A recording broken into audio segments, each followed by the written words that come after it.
Hello, everybody, and welcome to Health Confidential with Simone Gisondi, the podcast where the secrets of the body meet the mysteries of healing.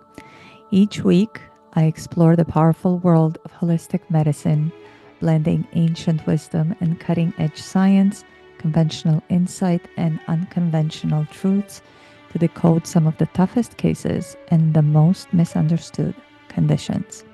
I'm a certified holistic cancer therapies practitioner, a registered holistic nutritionist, and certified regenerative detoxification specialist. I am not a medical doctor. This podcast is for informational and educational purposes only. The diagnosis and therapies discussed here may not be right for you. Please consult a qualified healthcare medical provider before making changes to your health. To learn more about my work or to experience the power of the custom-made healing protocols that I develop, designed specifically for your unique body, your unique biochemistry, your history, and your internal terrain, visit simonegisondi.com and book a private consultation with me. And if this episode speaks to you, follow me on Instagram at simone.gisondi and share this episode with someone you love.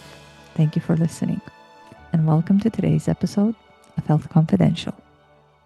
Dr. Malone, welcome back to my show. Thank you so much. It's so great to have you back. I know that when we last talked, or when we first spoke, and after I saw you in Tampa, we were living through something that none of us had ever experienced before in our lifetime.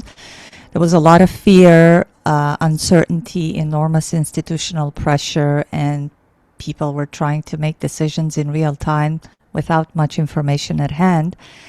So 5 years later, we now have distance from what happened back then. We have more data, more hindsight, and I think a lot more trauma and a lot more pain. So the big question that we're all asking ourselves now is, what have we actually learned in this 5 years? So if you, and I know you are a physician, a commentator, an ethicist, a doctor, a scientist, and a huge public figure. I think everybody on planet Earth knows you. If you could go back to 2020, knowing everything that you know today, Dr. Malone, what would you recognize immediately that you perhaps didn't recognize back then? And what did you personally get wrong, would you say? So early on, I really bought into the propaganda that was coming from the CCP and also coming from the CIA, from Michael Callahan and others. And remember that I had this phone call from Wuhan on January 4th of 2020. And I downloaded the sequence from GenBank on January 10th or January 11th.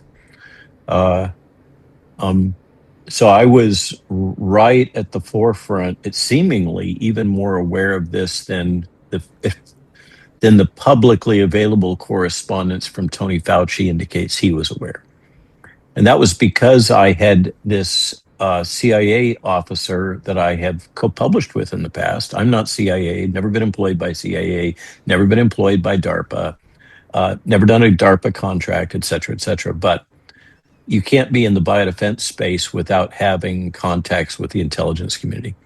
So Callahan was the one that called me, and it at the time I understood that he was calling me from Wuhan on January 4th and alerting me that there was a novel coronavirus, which looked like a serious threat that had emerged in Wuhan, which is the industrial heart of China, modern China.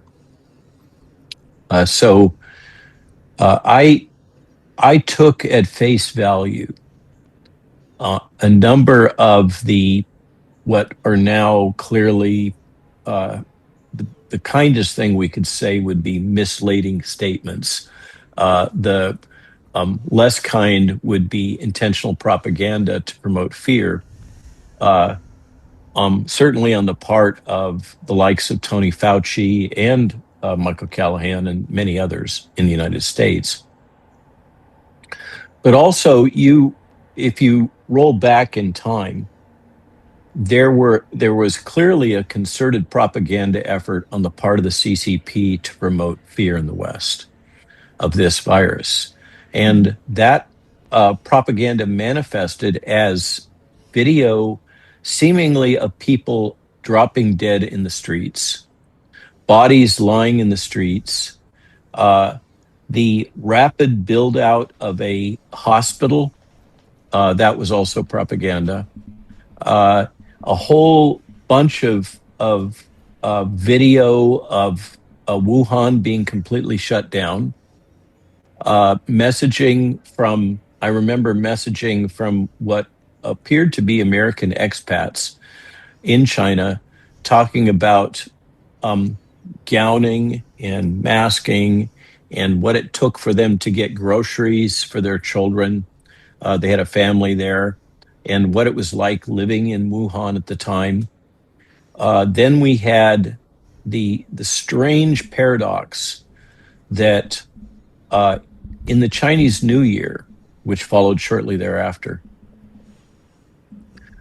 uh, this is traditionally a kind of a transient diaspora. Often Chinese will come from outside of China and return to their home place. And likewise, many Chinese will leave from China and go visit other countries at the time of the Chinese New Year. It's just traditional. And uh, the the CCP implemented a travel lockdown at that time domestically, but not internationally, and seemed to encourage their people, particularly from Wuhan, to travel internationally. Now that is very difficult to square with the thesis that they were making sincere efforts to try to contain the spread of the virus that had clearly originated in Wuhan. Uh, then we had a whole lot of odd events around those sequences, and the sequences and related sequences were deleted from the NIH database, NIH sponsored database. That's very, very odd. Then we had uh, these this controversy arise very early, and I remember calling Callahan in, I think it was January of 2020, that there were a lot of indications that the virus was man-made, including the purine cleavage site. And Callahan told me, quote, "My people have been all over this, and there's absolutely no evidence that this was an engineered virus." Now, we know that was a lie. And we now know, thanks to Rand Paul and Ron Johnson and the Senate Oversight Committee, that the narrative that was promoted that this was a laboratory, I mean, a Wuhan wet market event having to do with, I don't know if you recall, the propaganda with images of bat stew. And then there was all of the discussion about pangolins. Well, it turns out that um, now that we have the perspective of time and some information about the genesis of this recombinant virus, in fact, Ralph Barrick and others were and the Wuhan Institute of Virology and teaming were using pangolin-derived coronaviruses as part of their genetic engineering research. So we have this, strange pop-up that pangolins were what was responsible. Why would they say that? There was no evidence to support that, other than the document trail that, in fact, pangolin related coronaviruses had been used in these genetic engineering experiments. The narrative that this came from the Wuhan Institute of Virology, I mean, from the Wuhan seafood market,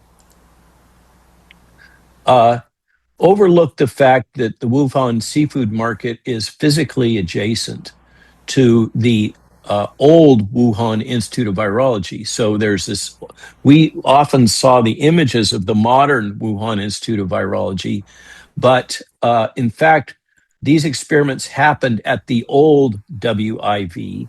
that was notorious for bad biohazard containment practices and generally very lax in terms of their laboratory practices for handling high pathogen research. So uh, we had this narrative about it coming from some imported bat that came into the Wuhan Institute of Virology, but in fact, if that had been the case, then you would have seen some trail of exposure to such a virus as the live animals were being trafficked to the Wuhan Institute of Virology, I mean, to the seafood market. But there was no such evidence. The only evidence was in the proximal to the old Wuhan Institute of Virology. Uh, so all of this is now coming out in spades, largely thanks to Ron Paul's umbrage over Tony Fauci's insults.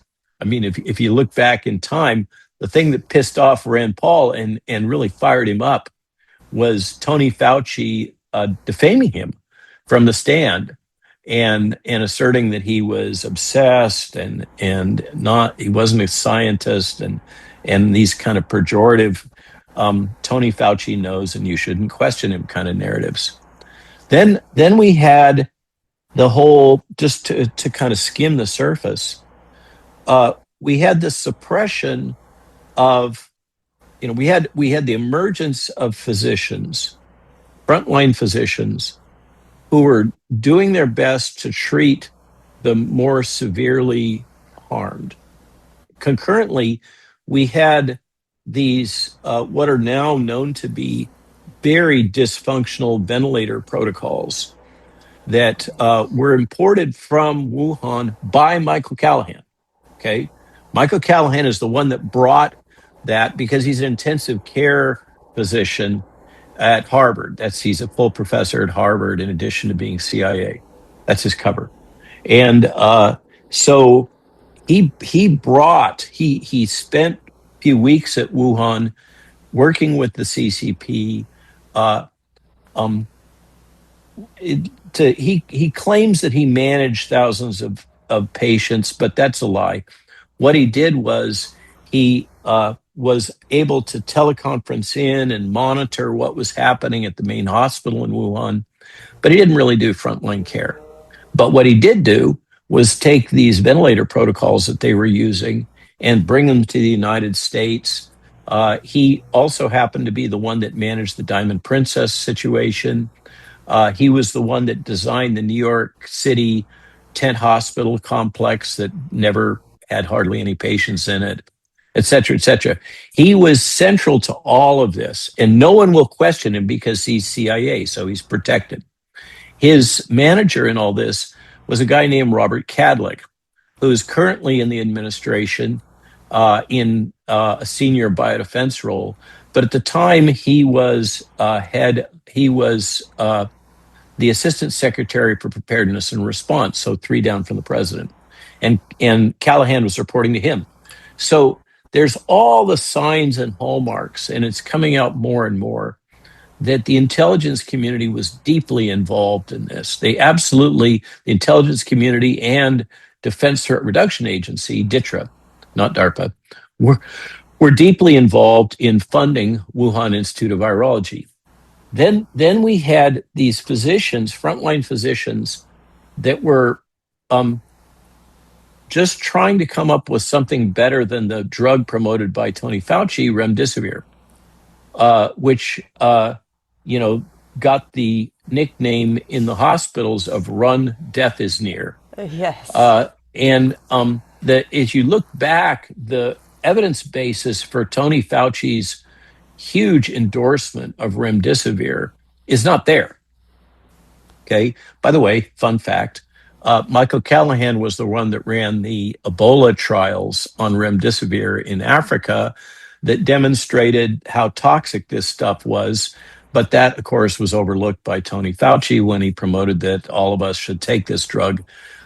You'll recall that the standard at the time, this is 2020 prior to the vaccine, was that if you came in, basically hospitals were told to stop treating patients other than COVID patients because otherwise they'd be overwhelmed. So we had all of this deferred medical care, cancer screening, vaccines for children. That may be part of what's driving the measles outbreak, et cetera, et cetera. And hospitals became little factories for isolating patients and putting them on ventilators with remdesivir. And in particular, people with high inflammatory markers, often obese, uh, developed very high levels of mortality with this dysfunctional protocol. You had physicians in the field, and I was in communication with many of them, that were actively testing repurposed drug strategies.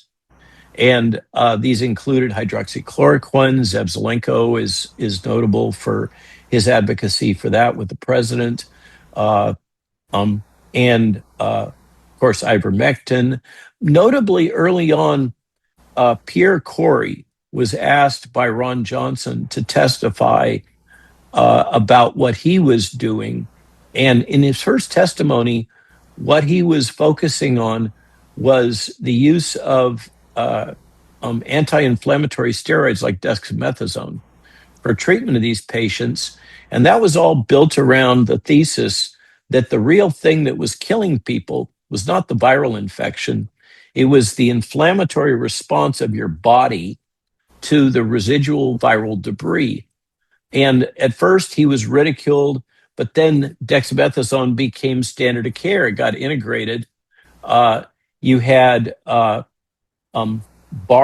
leadership together with Janet Woodcock um, suppressing hydroxychloroquine and actively, together with Tony Fauci and others, actively suppressing any alternative treatment strategies, even though they were effective. And you couldn't get them published. You were ridiculed. You were deplatformed, et cetera, on social media. In parallel, you had particularly as the vaccines began to roll out. So you had this suppression, strange suppression of frontline physician reports of drugs and repurposed drugs and drug combinations that were in their hands being very effective at keeping people from dying and helping them recover and get out of the hospital, even the morbidly obese, which were really hard to treat because their respiratory function was compromised, their inflammatory markers were up. They were susceptible to the myocarditis and many other complications. But paradoxically, all this was actively suppressed and media was complicit in that. Then we had this sudden, oh my God, look, we've got a magic vaccine. And it was at first it was adenovirus vector based, but Tony Fauci literally did not want adenovirus vectored vaccines, and swiftly they were taken off the FDA authorization, emergency use authorization, ostensibly because of their adverse events. But the adverse event profile was very similar to what the RNA vaccines developed because, for a number of reasons, they all shared the use of the spike protein, engineered spike protein, that happened to be have the patent for use of that was held by NIH in Tony Fauci's complex, specifically the Vaccine Research Center and Barney Graham, together with a couple of other universities, including Scripps down in San Diego, which became central to all this because we had the proximal origin paper that Kristen Anderson and others generated, that we now know that almost everybody that was involved in that proximal origin paper had ties to the Wuhan Institute of Virology. And that paper is a lie. It clearly, we've now got the documentation that privately they were expressing serious reservations about that, and that the virus looked like it was engineered. But Tony jammed it through. And that paper is still live. It has not been retracted, unlike, for instance, the British Medical Journal paper that cataloged all the deaths associated with the vaccines, that was peer reviewed, but was recently inexplicably pulled uh, for, with no explanation given. So that clearly we were subjected to just a mountain of propaganda, and the press bought into it in a big way.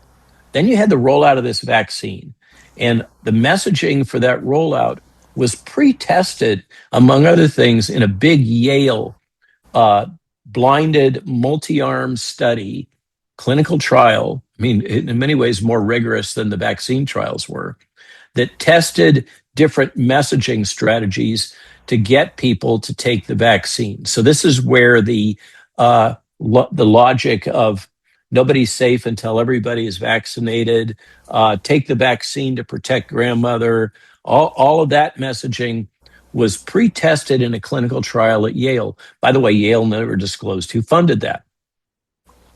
So we had this rollout of pre-tested, um, clinically validated propaganda strategy that went across all media. We had the dancing nurses.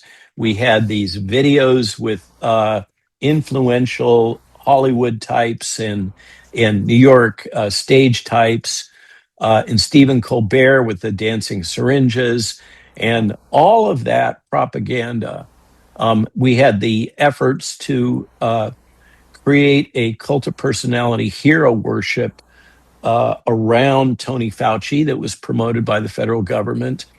And then we had the rollout of these vaccines, and suddenly women were experiencing menstrual problems and pregnancy loss problems.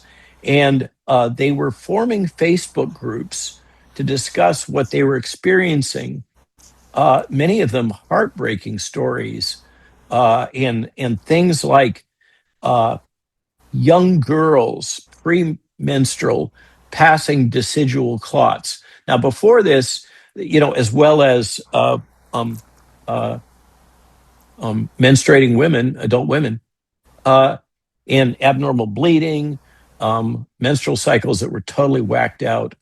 Uh, so they formed these Facebook groups, and just to exchange information with each other. They grew explosively, and Facebook deleted all of them. At this time, you had the rise, even going back in our experience, we had published in January, because we were ahead of the curve on all this. Jill and I published a book on Amazon using Amazon self publishing, focused on how to prepare and protect yourself from the novel coronavirus. Didn't even have a name back then. And that got deplatformed by Amazon in March of 2020, after there was a meeting in the White House involving WHO and Amazon and Google and all the usual players, in which they all agreed that the government should be the only source of messaging about COVID. So you had the censorship complex implemented very, very early. Then you had these adverse events reports, women complaining, just expressing what they were seeing, highly abnormal. All of that got shut down and deleted. And we now know that, in fact, that was consequent to very active lobbying on the part of the US government of the various social media companies. And we know that that kind of lobbying and funding of quote journalists that worked for the likes of the New York Times, such as the one that did the wrap up smear on me, Davy Alba. And then that was the last thing she ever published from the New York Times, I but it's remember that. still there listed on Wikipedia. We had all the Wikipedia manipulations that were coming out of an editorial group that seems to have close ties to MI6. So then we had this emergence of the Five Eyes International Alliance in intelligence, all working. So this is Canada, US, New Zealand, Australia, UK. And think about what happened back then with the propaganda and the messaging and the censorship. Those were the big players in promoting all that, particularly the UK. So we had this emergence of what led me as somebody who was being targeted to build this book, War. I dove deeply into psychological warfare literature and then back out to try to understand what I was observing. Of course, you spoke about having been in Tampa at that early rally. Now, this was the one in the church that had hundreds and hundreds of participants, and Peter McCullough kind of talked about what I usually talk about, and so I Yes, decided I had to talk about something else. So I talked about Matthias Desmet's theory about mass formation psychosis. that's right. That had I remember men crying in the audience as I was helping them to understand why their families were being destroyed through this messaging, creating all of this conflict. Uh, Extended families no longer talking to each other, children not longer talking to parents, vice versa. Just incredible social damage that was done during this period. Uh, and then we kind of went into the long march of the Biden administration uh, being adamant that the whole kind of dark winter messaging. The problem is the unvaccinated. The unvaccinated are responsible for the continuing of the spread. And like Jimmy Kimmel and others talking about, well, the policy was uh, if you needed an organ transplant and you weren't vaccinated, you weren't going to get one. Hospitals were starting to refuse, and physicians were refusing to treat patients who hadn't been vaccinated. And you had all this messaging that the problem was the unvaccinated, and if they would just get vaccinated. And we had the president coming out saying some really strident things, that basically hoping that the unvaccinated would die was kind of the core message, and it would be their fault that they were dying, and they would die this winter. All that turned out to be false.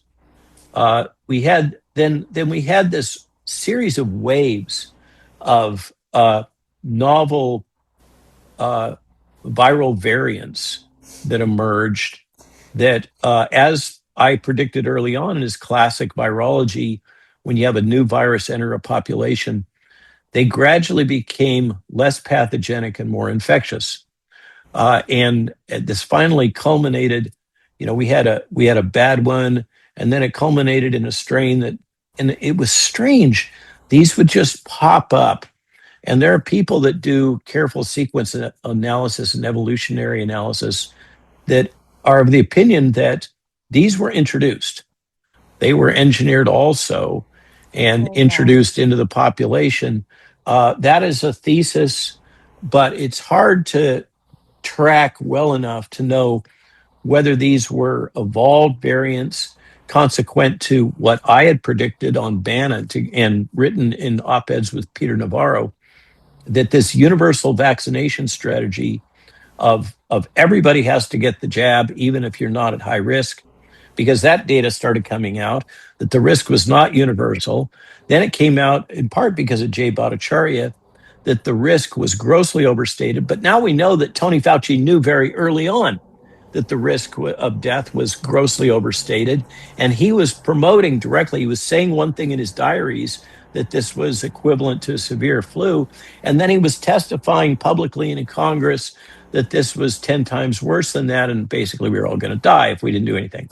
Um, so, and oh, by the way, the NIH made huge amounts of royalty revenue off of this vaccine, which functionally goes into a slush fund that they can then spend however the hell they want, because it's not really under congressional oversight, because it's coming through this Bayh-Dole like patent royalty situation, which has got to be fixed.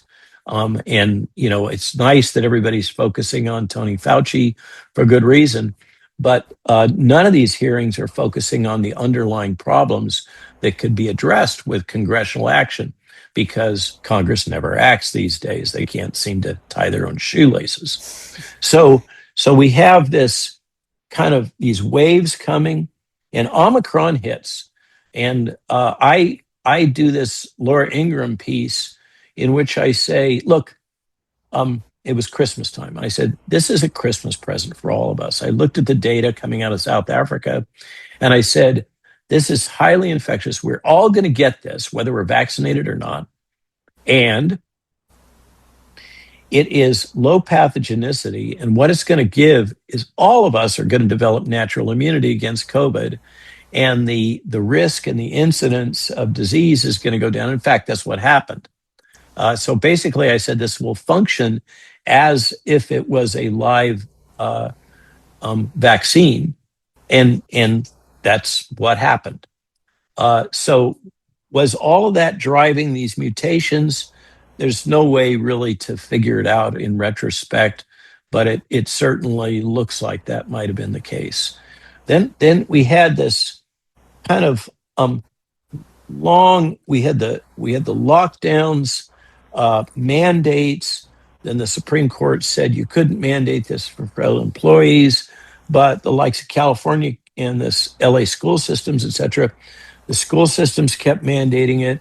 We had the school shutdowns, and now we know that the school shutdowns were actively promoted through a lobbying campaign from one of the second largest teachers union, which had close ties with Rochelle Walensky.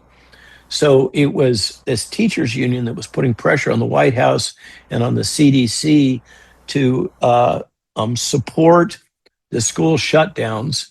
And the only way I can square that circle is, who were the people that were at risk from COVID to the extent that anybody was? In the school system, it was the bloody teachers. It wasn't the children. And yet our children suffered through 1 to 2 years of, you can't go to college unless you get the jab. I mean, I know young people here that ended up not going to college, and they were accepted into top tier universities, tech schools, et cetera, but they wouldn't take the jab. And so they couldn't get in, and they ended up doing other career paths. We have our children, think about the young children subjected to masking. And the impact of that on language development, socialization, all of this, the damage to our children will last generations now, because these things are typically heritable socially. So, this like a huge stone thrown into a pond, and this ripple effect that just went across the entire world. And we're still in a situation where media will not allow, like for instance, the recent David Morenz uh, um, conviction for hiding information from federal archives, uh, and I hope that he is motivated to share about what was really going on. We'll see what the Justice Department managed to squeeze out of him, but the press wouldn't cover that.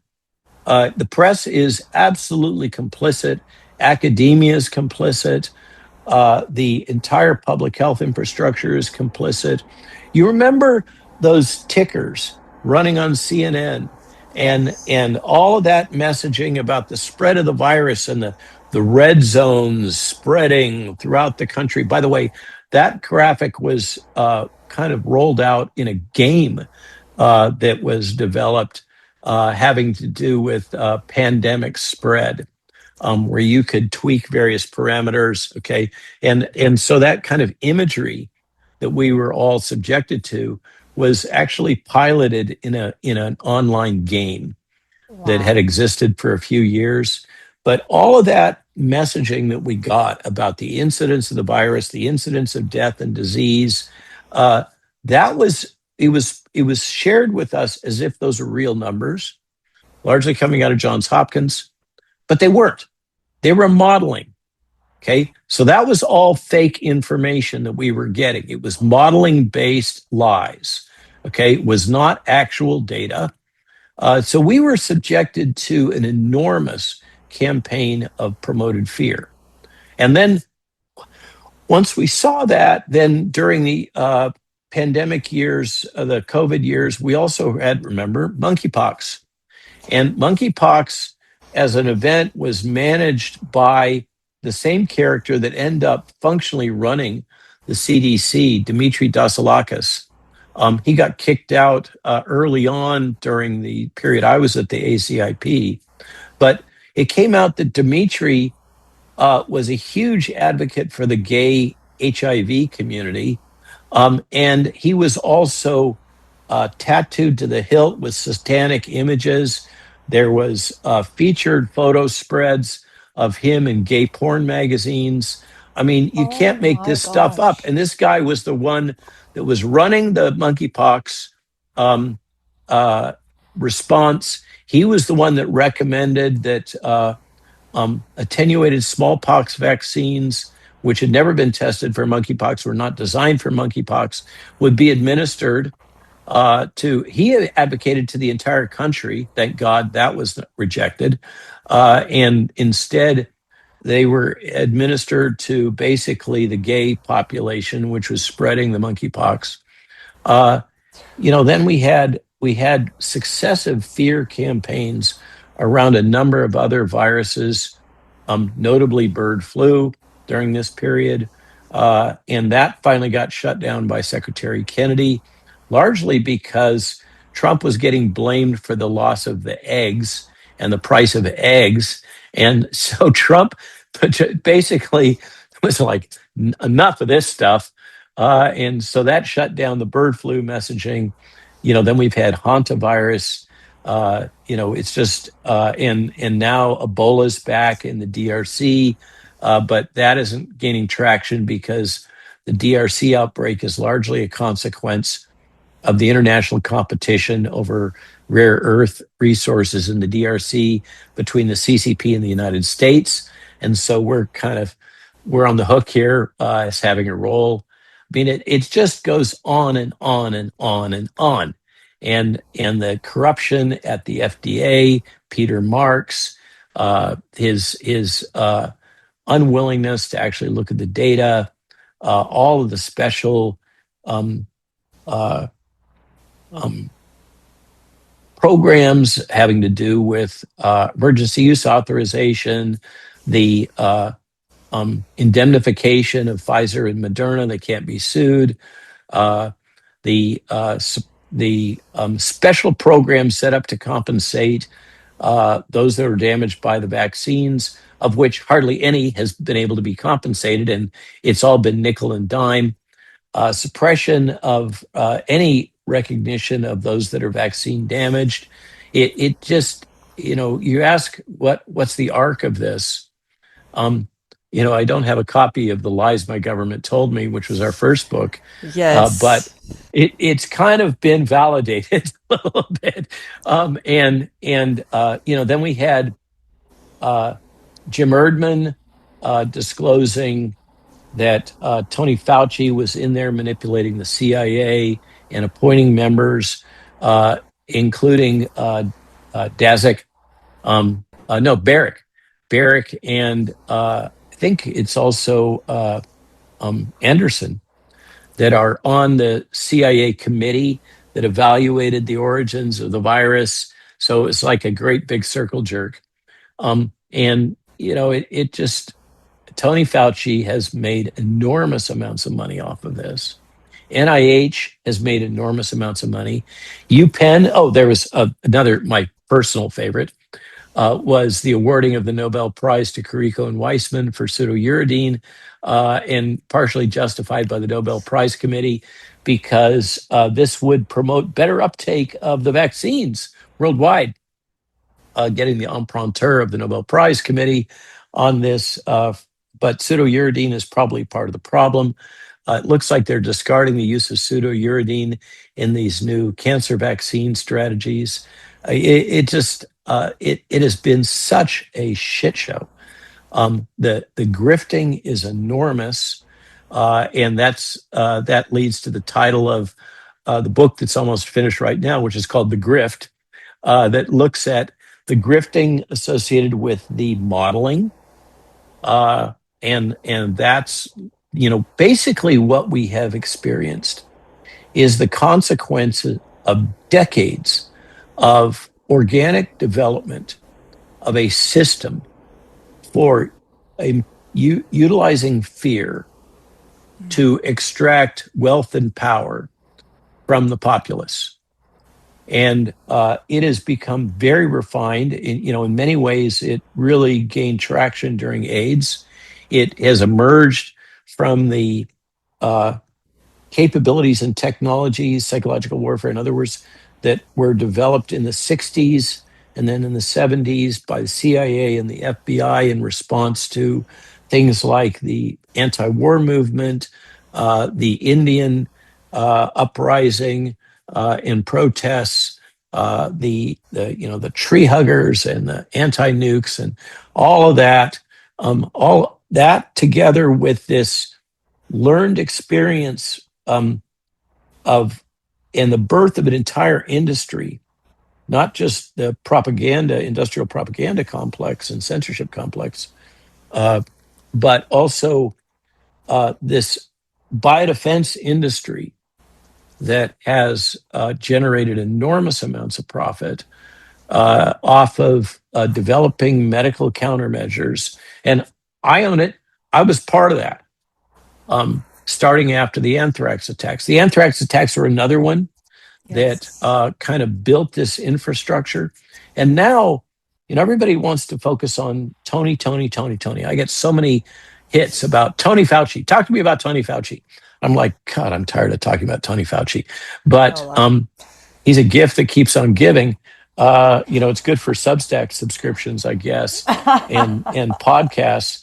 But the underlying problem, and this is kind of where the book goes, is that we've built a system that is entirely legal, that generates enormous amounts of revenue, and has all kinds of political utility. Remember, Klaus, remember, we were all told the Great Reset was a conspiracy theory. And then you Oh, yeah. read Klaus Schwab's book called The Great Reset. And the Great Reset was actually first promoted by the current King of England when he was a prince. I mean, it's you can't make this stuff up. And the propaganda that's come out around it to try to deny reality is the problem is that, as the saying goes, a lie can circle the world twice before the truth can get its tennis shoes tied.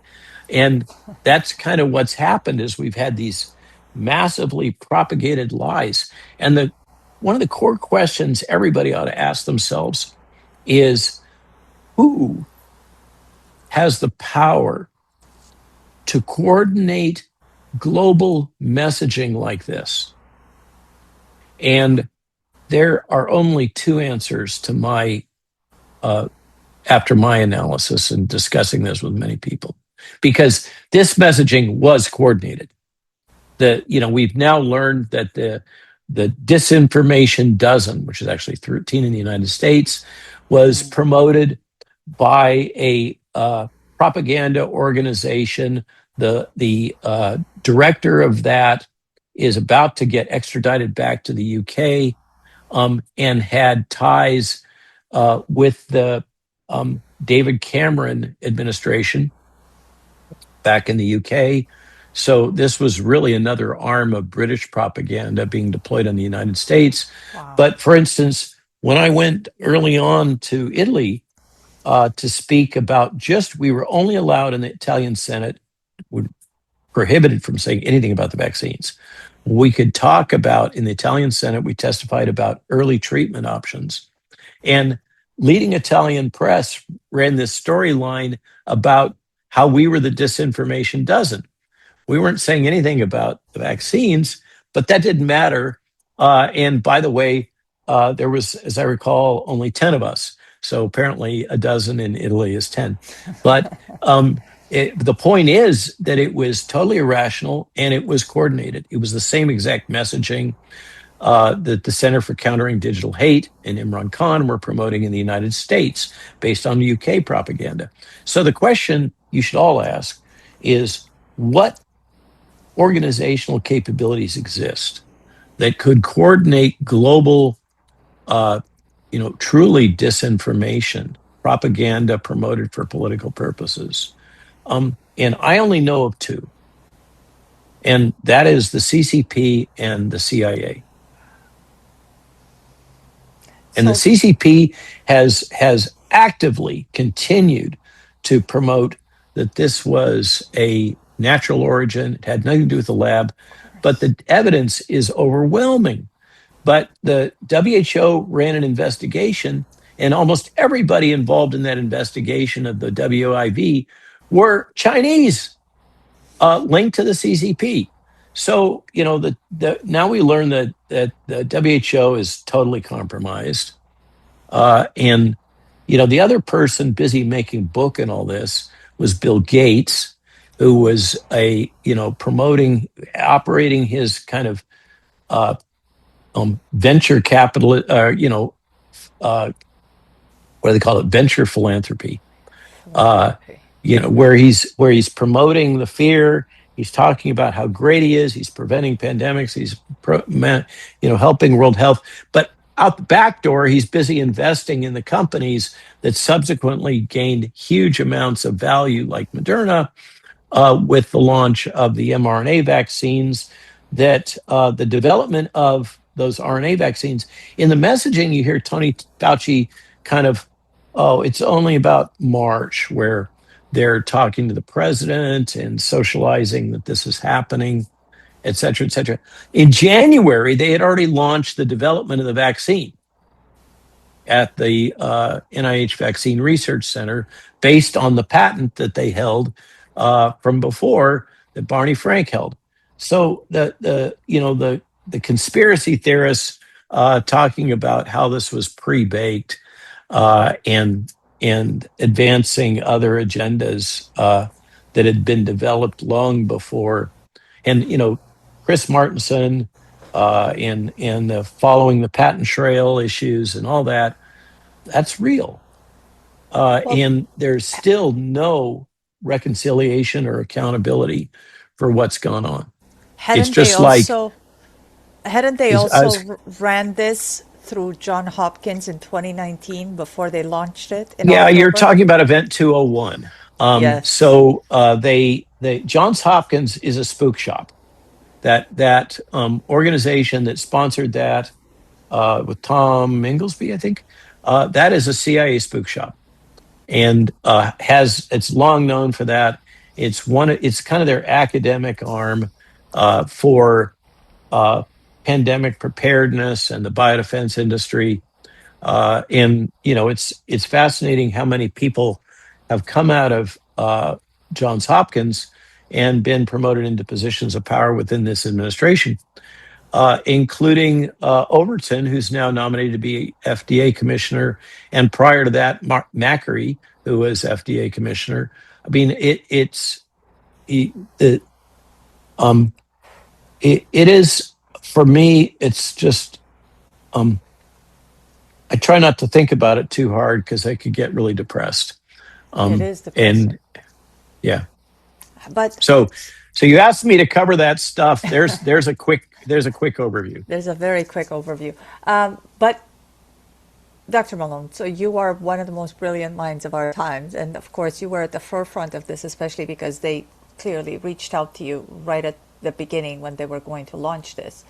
Why would they do this to this scale? I mean, it's just you can't even make sense of it. What do they have to gain? They already have the money, they already have the power. No, no, no, they Why? never have enough money. They never have enough money or power. The big players. This was clearly foreseen as an opportunity. The Great Reset in really, it's important to read that Klaus Schwab book. I think Ellen Thierry is the co-author, uh, about the Great Reset, because what it does is lay out how this is a fantastic opportunity to implement global financial restructuring and changes that they had long wanted to implement. See, we got a problem, and that is that the fiat currency system that global finance has been built around is failing. And part of what's driving it is this enormous debt that's been taken on by governments. And if it collapses, then we're in a situation in which we'll have financial chaos. Remember the Great Recession? Remember how uh, John McCain basically blew a gasket, shut down his campaign. I mean, it's you got to ship traffic stopped globally. Okay, that is nothing compared to what's likely to drop if the impending financial crisis that is anticipated manifests, which is why we have to have the rollout of central bank digital currency, universal basic income. All of these things were wrapped around the idea that you could use this shutdown period to restructure global finance. And that is absolutely part of it. There is a kind of a geopolitical repositioning, realignment component that never completely matured. But the problem that they've had is that a lot of the things that was anticipated that could have been achieved during this period, um, the you know um, the rebels, the activists who were resisting a lot of these narratives and these activities. Perhaps you were one of them. Certainly, I was one. We often tell ourselves how we've been a failure. Look, Tony Fauci, look at all this bad stuff that's happened. We couldn't stop it. It's still happening now. But the truth is that what could have gone down would have been so much worse if we hadn't woken up when we did and recognized that we were being actively manipulated and started to oppose what was being deployed on us. I mean, a case could be made that's part of what swept Trump into office was, remember, if just keep this in mind, if the election had gone the other way and Kamala Harris had won, we would still have the uh, genital manipulation of our children being actively promoted. The whole transsexual thing, which is just a kind of the tip of the spear for transhumanism, the immigration, open borders logic that's been so actively promoted by UN and globalist organizations. What we had was a major thrust vector coming from the community of international. We can call them socialists. We can call them globalists. We could call them fascists, frankly. That had been assembled saw this as an enormous opportunity to push their agenda, and they were partially successful, but largely not. And that's still playing out. These things play out over years and decades. And the other day we traced, Jill gets the credit for this, she traced the whole history of the Fabian Society, which sounds like another crazy conspiracy theory. But in fact, the Fabians, here's a fun fact just to kind of set it up. George Orwell, who is a British socialist, projected in a novel called 1984, where he thought the policies that were being actively developed and promoted by the Fabian Society in the UK would go. And I'd like to take a quick break now to let you know that today's show is sponsored by my book, Against Medical Advice. This book is a memoir, and it tells the story of how I built my life back after suffering a stroke during my divorce. I discuss the nutritional, lifestyle, and mindset aspects that I put into practice to regain my health and rebuild my life. The book has been a labor of love, both writing it and publishing it, and I couldn't be more proud of it. Please pick up your copy from Amazon. For your very own signed copy, my email address is simone@simonegisondi.com. Oh, and I'd really appreciate it if you'd please consider leaving a review once you've read the book.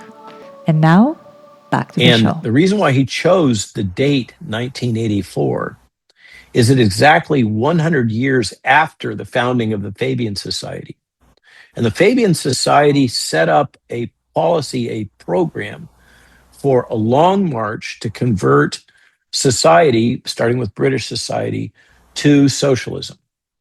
And they chose to do that through the educational system, through the legal profession, through the medical profession. They infiltrated and placed thought leaders aligned with their mission into these organizations to convert the young. So we hear all this talk about how our young are being manipulated. You see it on the universities, et cetera. This is a long-standing strategy to do this and to break up societies. And of course, the CCP has seen that and said, oh, I'd like that too. And now we have radical Islam doing the same thing. So we have a bunch of new force vectors coming into this space of kind of manipulating public opinion. I saw a fascinating assertion the other day on Epoch Times that over half of all internet traffic now are bots. I mean, think about that. Over half? Over half of all internet traffic now is bots. Wow. We are just inundated with manipulated false information. It's coming at us through every stream. And that's one of the things that did happen during COVID is all of that really got amped up. It was verified that you could manipulate people in using social media and using these cyber tactics, very effective. And, you know, what happens now, Simone, going forward with the midterm to some extent, the next general election is going to be the big rollout. You're not going to, when you interact online, you're not going to know whether you're interacting with a real human or with an AI. Now it's so difficult. But so, in light of all this, Dr. Malone, why the vaccines? If they were going to just push and force all of this upon us, why the vaccines? So I'm coming. So when you see the what's happening, this Moderna Merck cancer vaccine.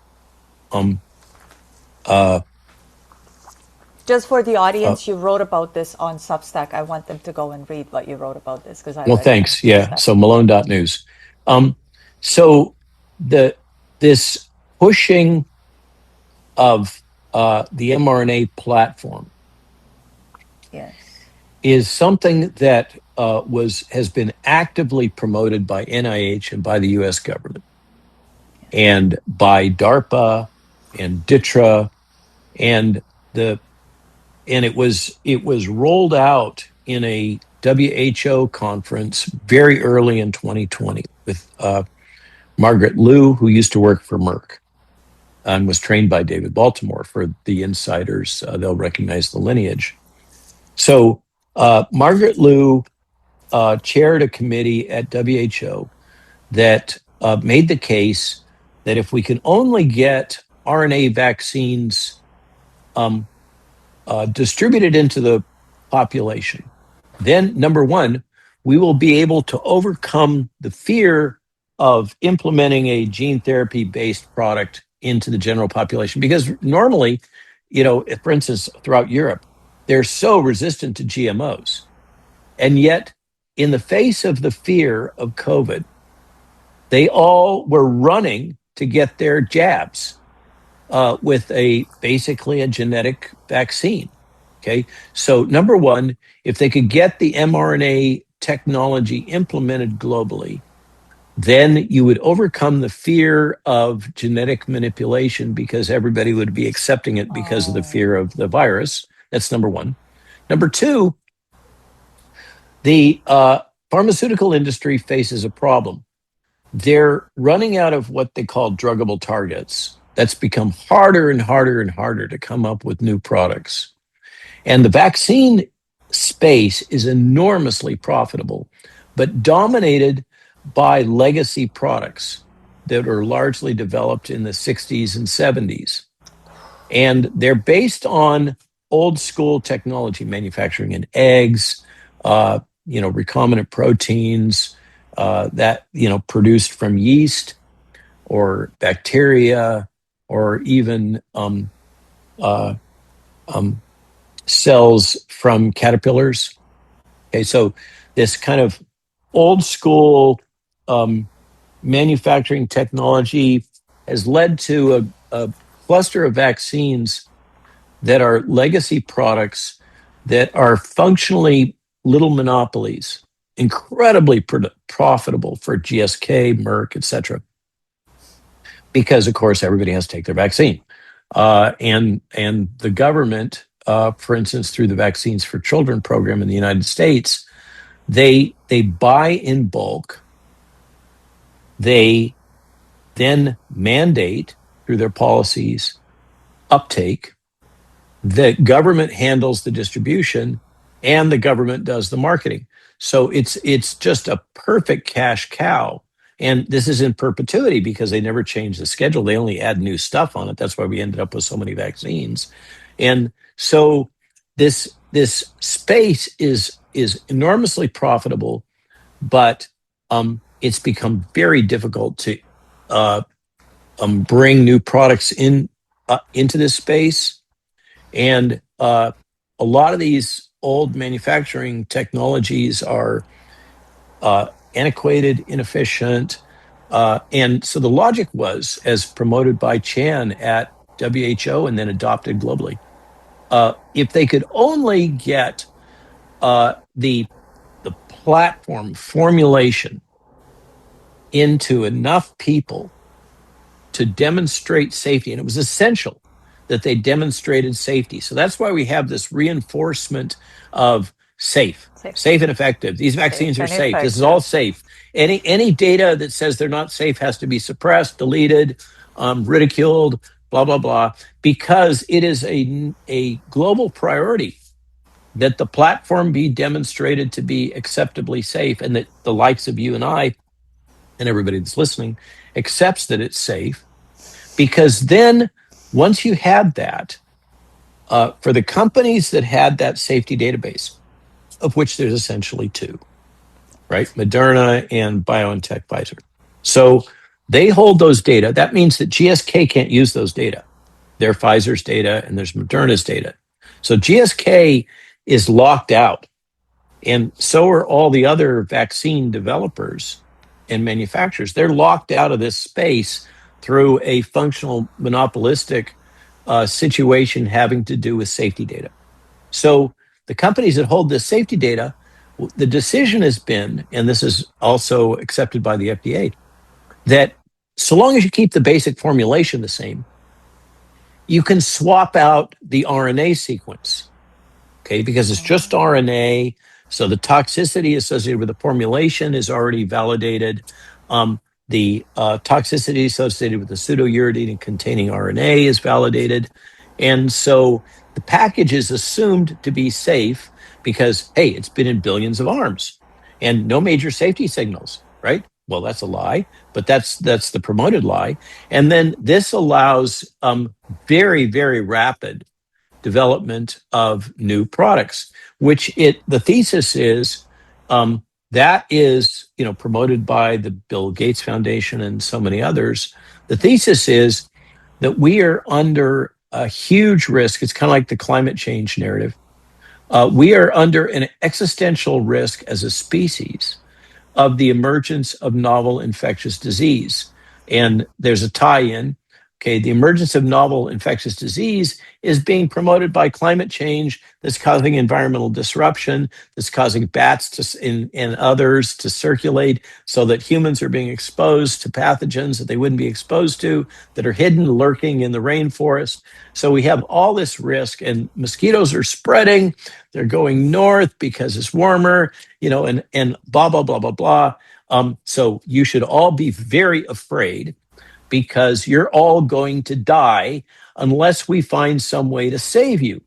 And the way to save you, and by the way, make a hell of a lot of money in the meantime, is through a platform technology that allows us to rapidly develop within weeks a new vaccine.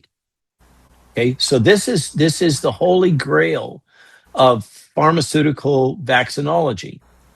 And by the way, held as a functional monopoly by two companies. This is why Moderna gets so carefully protected, why Moderna can put out that press release with absolutely no content, get a $44 billion market cap pop, and the FDA is completely, the SEC is completely silent, and the FDA about this, right? Is why does Moderna get such kid glove handling? Well, I think in part because they've got links into the Trump administration and Susie Wiles, but also because it's in the national interest that we have this capability. And by the way, it's American companies that are generating the profit, that are making these things for the world. So it's about money, it's about power, it's about coming up with an alternative to break the existing monopoly and substitute a new one. It's ostensibly about protecting all of us from the coming plague that will kill us all, because our population density is too high. And that's another thread, is there's too many people on the planet, and so we have to reduce the population, and that's true. There's no question that that depopulation is an actively discussed agenda item at the high levels of places like the World Economic Forum, and the folks that get together and plan what all of us low-level minions are going to have to do in our lives so that they can protect us all from ourselves. Well, we will own nothing and be very happy. Just so that's the business model that we see promoted all over the place. This is why you can no longer buy Windows. You can subscribe to Windows, right? It's converted everything to a kind of a rental economy in which we don't actually own stuff. We just rent it. And this is why we see the huge influx of investor capital into housing, so that and the Bill Gates is now the largest landowner in the United States. Really? Bill Gates, the farmer. What could possibly go wrong?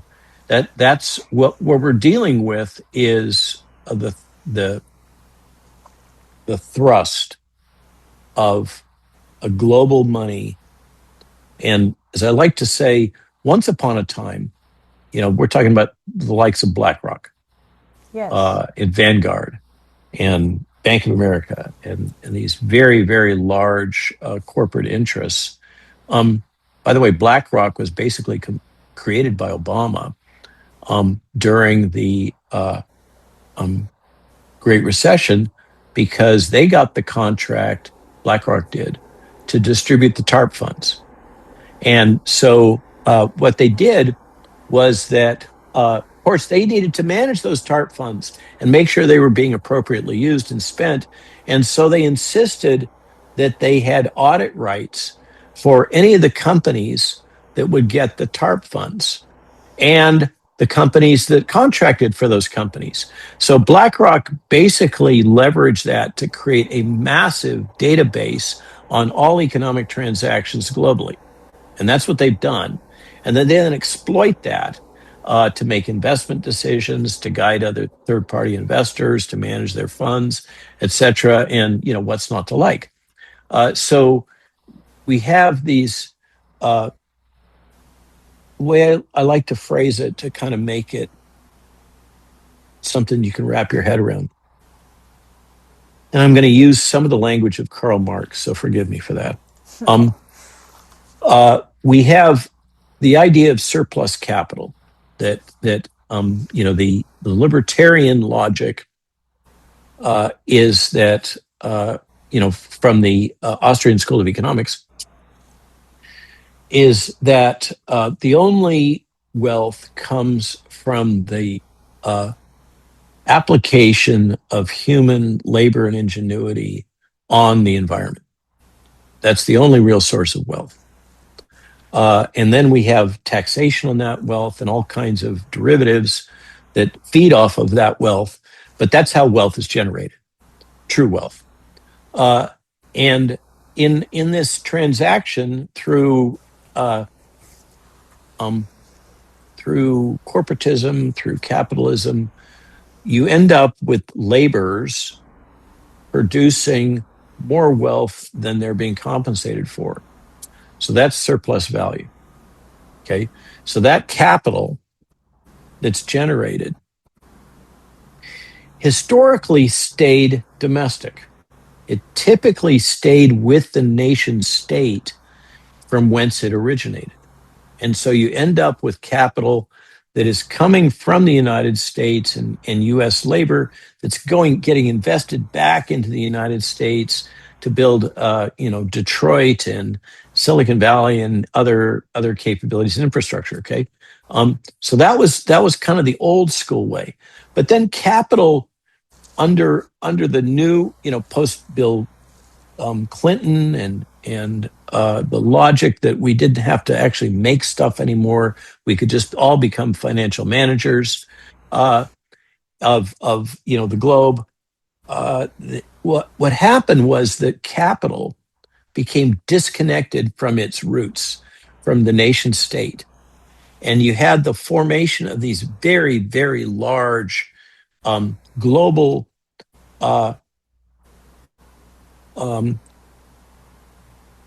aggregates of capital that have come from all over, China included,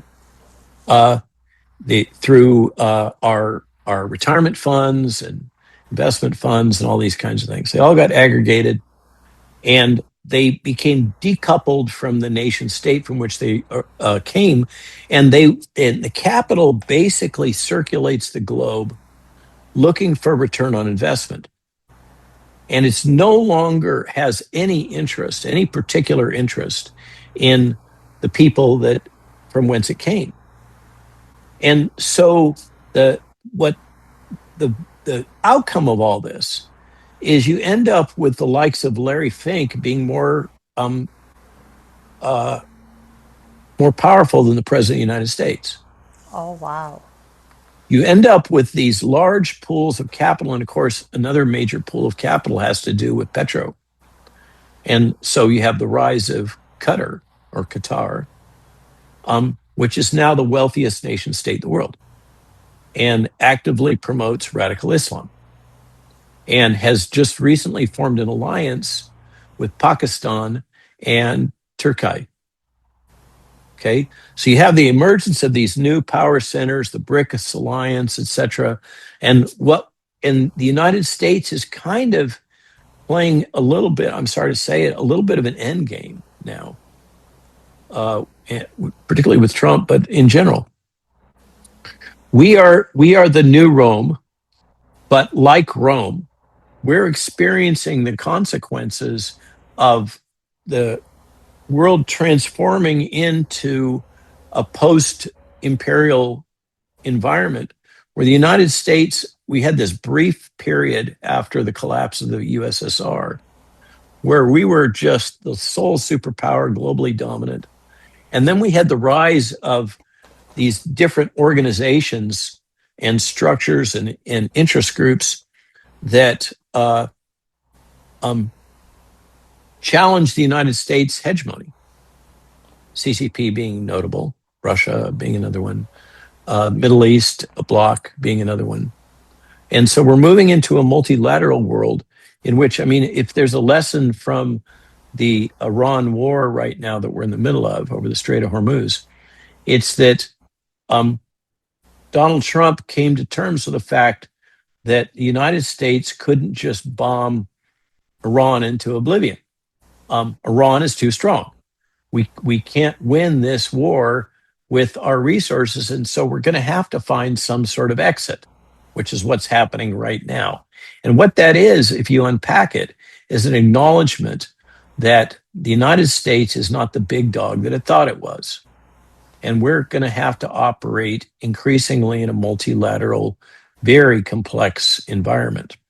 And the many, to a significant extent, COVID enabled this transition, or COVID was the consequence of the structural problems that are giving rise to this. And COVID maybe couldn't have happened if we didn't have that instability. But whatever it is, certainly the last 6 and now, as you point out, 7 years have, I mean, think about where we were in 2019. We were so naive. We thought Oh, we were so comfortable, um, and and it's all gone. Our trust in government is gone. Our trust in political leaders. Our trust in each other. The fragmentation of splintering of our society. The splintering of the internet. The splintering of the globe into a multilateral, fractured kind of multiverse is now the new normal. And where we go from here, I don't know. But there's no question that what we experienced during COVID was transformational, which perhaps is a good segue to talking about homesteading for health, if you're willing to go there. I would love to go there because my next question for you, Dr. Malone, was if another pandemic began tomorrow, and I think you've really clearly articulated that this has been more of a political move than a medical or a health related one. And let's say experts were once again telling all of the ordinary people all the contradictory things that they did throughout this 7 year period, coming on to 7 years. What would you tell someone who isn't a scientist or a physician or an ethicist, who to trust, what to do, so that we could stay safe and sort of navigate the uncertainty and the craziness, because it's clearly getting more and more chaotic? What should we do? Okay, so Simone, one of the core things is, in my opinion, is number one, not thinking for yourself has become a risk. It's clear that if you're somebody, and you don't have to go to university, you don't have to have 12 years of postgraduate education to think for yourself. A lot of the people that figured out early on that something wasn't right, and they had often their soul, they had an intuitive awareness that things weren't right, are folks that were very connected with the ground level truth, reality around them. And this included laborers and people doing daily jobs that could see that, because they weren't so caught up in the propaganda, they could clearly see that the messaging about the threat of this virus was not connected to reality. And so you don't have to have an advanced degree to think for yourself, is my point. So number one, my position is don't trust anybody. It's a really hard thing to say because it promotes the splintering of society. But I think you have to think for yourself. If you're a leader of a family or other unit or intentional community, you have a burden of thinking in part in guiding your community. But what I try to do is take the position of don't believe me, don't believe anybody. evaluate independently what I say and the information that I provide. You're reading my Substack, so you know that these days we generally, for fact-based analyses like the Moderna piece, we have multiple citations. Okay, we don't just tell you what we think you should think. We give you the information so you can go back and look at it yourself and make your own decision. Because we are going to have to all start taking responsibility for processing what is coming at us, because what we've been experiencing over the last 7 years will not hold a candle to what we're going to experience during the next 7. We are coming into an age in which all information coming at us will be manipulated in order to produce the effect of causing us to think, feel, believe things that are being actively promoted, whether or not they're in our self-interest. So you have to think for yourself. Then, okay, if you're in an environment, we all have to have social connectedness. This is part of being human. Don't be the desperado of the song, riding fences alone with cold feet. So we need connectivity. We can't all just be lone cowboys on the range. It's fundamental to human health and mental health. So I advocate for intentional communities, and the homesteading thread is very consistent with that. I advocate that, if you choose to live in a major urban center, then God bless you, and I wish you the best. And you can still have window boxes, you can still form communities within that, but I think those are sick, dysfunctional environments. I think you need absolutely, as human beings, to get out into the environment, whether it's hiking, climbing, biking, or gardening. And the thing about homesteading or gardening or keeping animals, getting out into the world, taking personal responsibility for your own health, and growing some part of your own food, is that it starts to set you down the road of autonomy, personal sovereignty, and independence. And that we're in an environment where it's become clear that corporations can't be relied upon to do anything other than maximize return on investment. And the human beings and all the characteristics that make life worth living are not part of that calculation. They don't go into the balance sheet. Things like environmental health, health of the soil, those are not on the balance sheets. And so they are not considered as costs or benefits associated with economic activity. They should be, but they're not. And as a consequence, you, as just the average person trying to live your life and raise your family, you are surrounded by a economic system that defines human worth using the language of economics, traditional economics. Okay, so we're all reduced to numbers and valuation and return on investment, and that is just destructive to the human soul.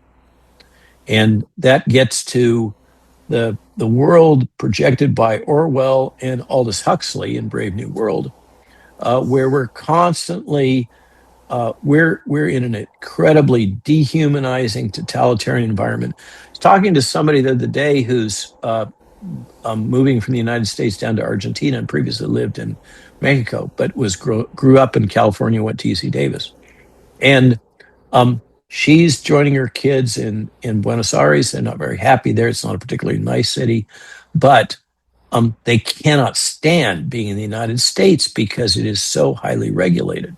There's laws and rules for everything. So I can tell you that where I live here, Jill has found us a little slice of paradise an hour and a half south of DC, in a county that has the same population it had in World War II. Oh, wow.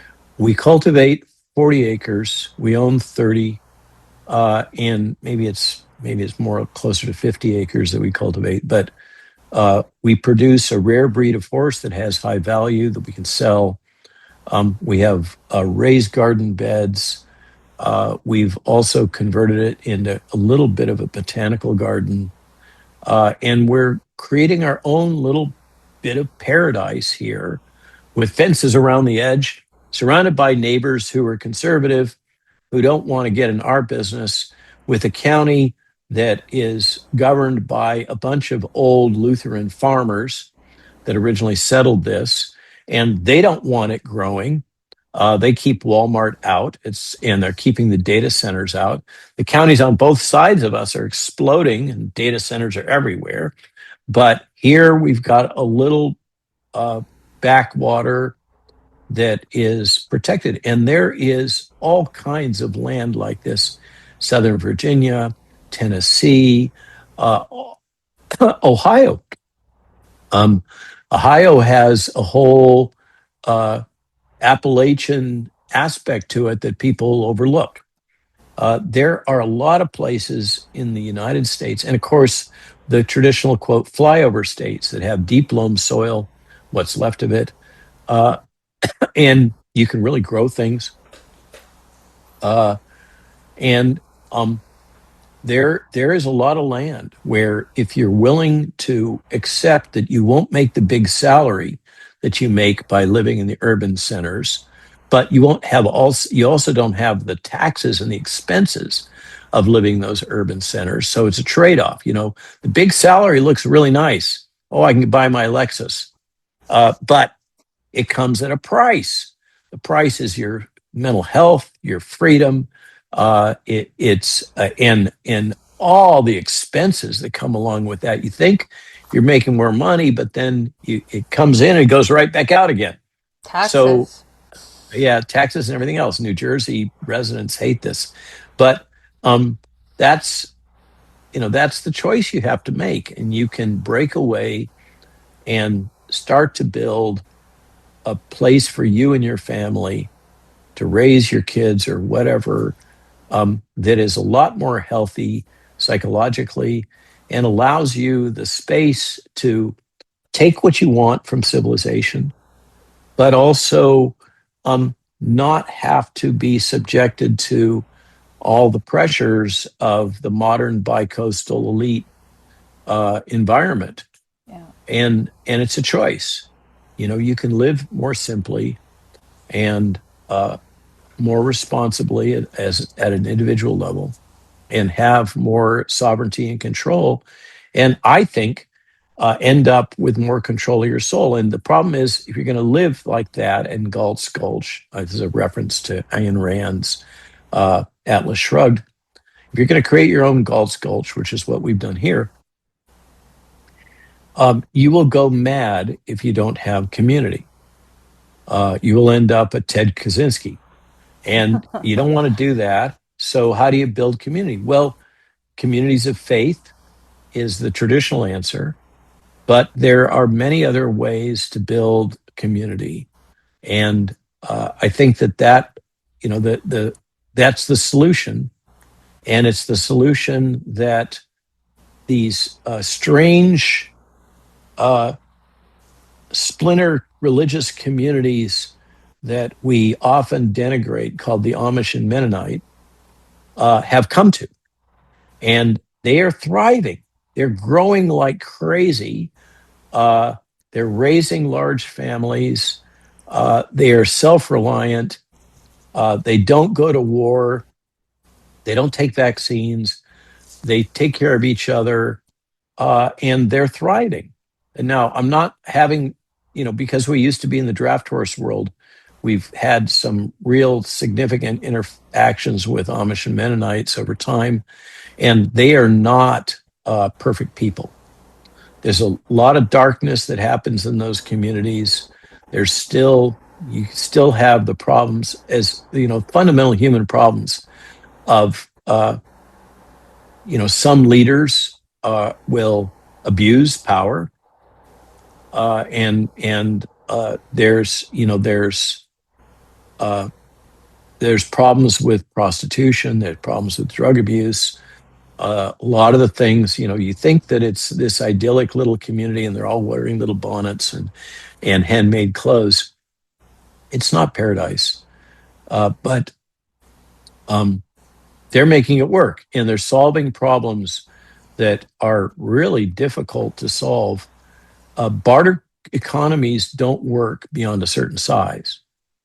And so you have a problem of commerce, which is why money was created in the first place. True. And a lot of other kind of fundamental problems that human beings have to solve, but they're solving them for their community. And I think we don't have to become Amish and Mennonites, but we can certainly learn from them. We can learn from the historic communities of Europe and the world that we've called things like nunneries or monasteries. These have been aggregates that have brought community together, that have been very successful over time. They've had their own problems, but I think we can learn from a lot of those things. And I think the starting point is to recognize that you can take ownership of your food, you can take ownership of your health, you can become more sovereign over your own world. You can raise your kids, you can homeschool, you can learn a trade because increasingly the non-trade activities will be replaced by machines and machine learning and AI. I mean, we're if you look out on the horizon, there's some major challenges facing humanity and the way we live right now that make it so that it may not be sustainable like this. And you might as well find a way to make your living more sustainable for yourself and your family. And as you build these skills, particularly if you have family, you're teaching your children these skills also. So they'll be heritable and they'll be in a better position in the future. So that's, the book. This is a diversion from what we've written in the past, and Jill was the primary author on this. The genesis was that she would put out these homesteading essays in her Substack, and people loved them. They're kind of lukewarm about my heavy policy analytical stuff, but the homesteading essays, they love that. And so we'd written enough of them. She primarily that she made a decision 2 years ago. We need to aggregate them into the next book. And so the book starts, the first third kind of tells our story. We've been small. This is our sixth small farm. Oh, wow.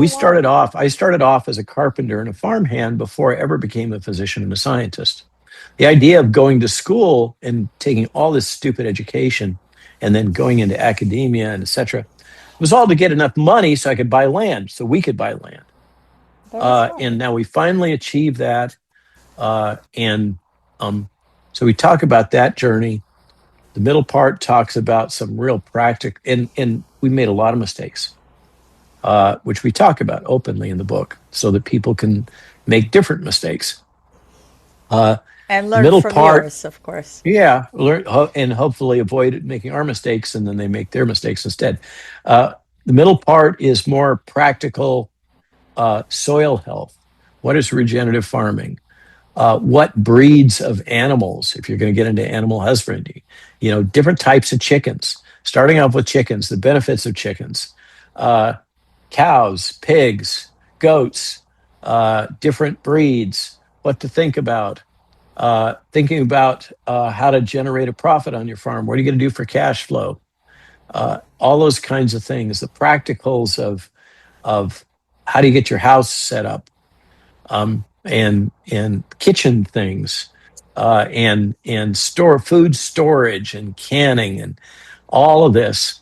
And the last third is basically looking at public policy. How did we get to this place where where so much around us is corporatized. Our food, the pesticide, the seeds we grow, everything has been manipulated for profit by various large aggregated industries. And that is the consequence largely of public policy decisions that have been made. The most notable that we focus on, of course, in glyphosate, atrazine, and the poisoning of our water and our land, and all of this is all consequent to various economic incentives and big business and Wall Street and et cetera, et cetera. But then, one of the big ones was in the 60s, this guy named Earl Butz, who was Secretary of Agriculture under, I think, 3 administrations, including Nixon, came up with this policy that the short version is get big or get out. Destroyed the small farms. It was a policy of farming from fence to fence. Okay, intensive farming, no fence rows, and it was all wrapped up in the feel-good message that the United States had the obligation to feed the world. But what happened as we exported grain and soybeans and everything else is we destroyed local agriculture throughout Africa and much of the emerging markets. And as we did that, we also destroyed the way that they had learned how to feed themselves. So they became dependent on big ag and highly processed foods and everything else. And what do you see? You see, I can tell you, because we've traveled a lot, you fly into American airports and you're like, oh my God, Americans are fat. But now, as we've been traveling, we're seeing a lot of places that used to be, we talked about Mediterranean diet, things like that. They're all getting fat too, because they're all living on corn and beans and wheat and sugar and high starch diets and less protein. And they're just following in our footsteps. The McDonald's is everywhere. And so, Starbucks. yeah, and Starbucks, it's all big business. So we're kind of exporting our food culture. And it started off with the logic that everybody bought into, because you saw this picture of starving African kids with kwashiorkor, the big, bellies, etc. That from inadequate protein, that we had a moral obligation to feed the world, and that was leveraged. I mean, it's been really good if you are John Deere or ConAgra or Monsanto or Bayer. It's been super good for you. And now we have the latest outrage. Bill Gates is getting Indian farmers hooked on his genetically engineered rice, and they all have to download, little apps for their cell phones, because everybody got a cell phone. And they have to report what's going on with their little plot growing Bill Gates's engineered rice up to the high command. Of course, all this is going into a massive database to allow further manipulation of the food supply and promote the production of genetically modified foods.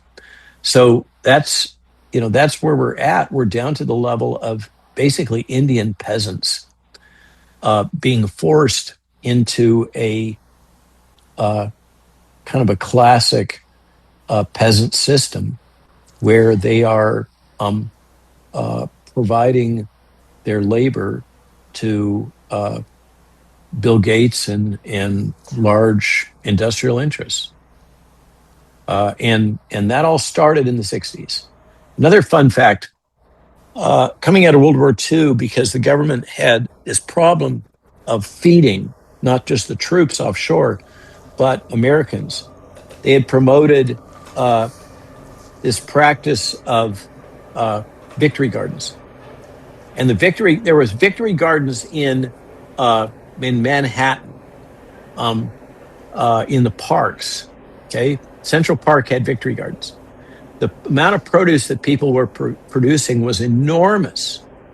And as the GIs were coming back, the government faced a problem. Where were the GIs going to work? And so they told Americans to stop with the victory garden stuff because you're taking jobs away from the GIs who normally would go back and work on the farms that weren't needed as much because Americans were growing so much food. So the point is, we did it before. We can do it again. We got to disregard the government messaging and propaganda and just get on the ball and start growing stuff for yourself, whether it's tomatoes or chickens or thyme or whatever it is.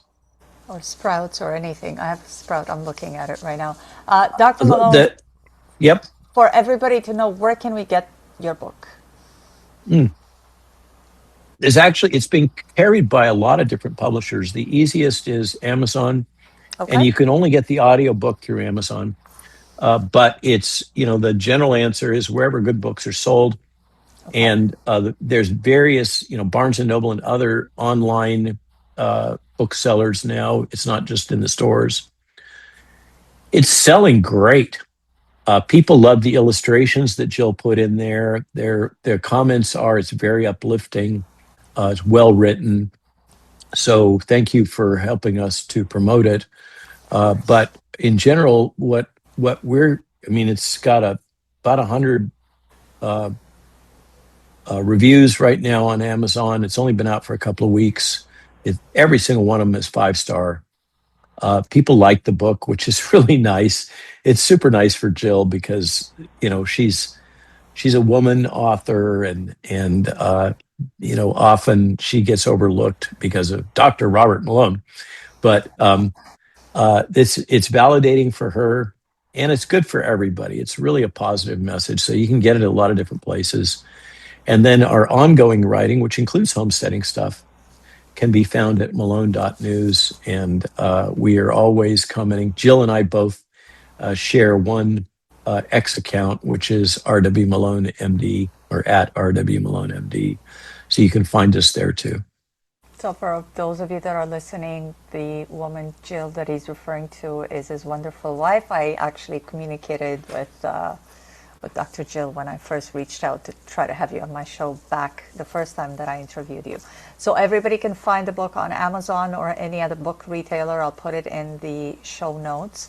Thank you so much, Dr. Malone. So clearly the path forward, and as you were speaking, I was actually thinking that eventually, if we return back to our roots and we honor the way that the body works with nature, eventually nature is going to have the final say on the Great Reset. It's going to reset things.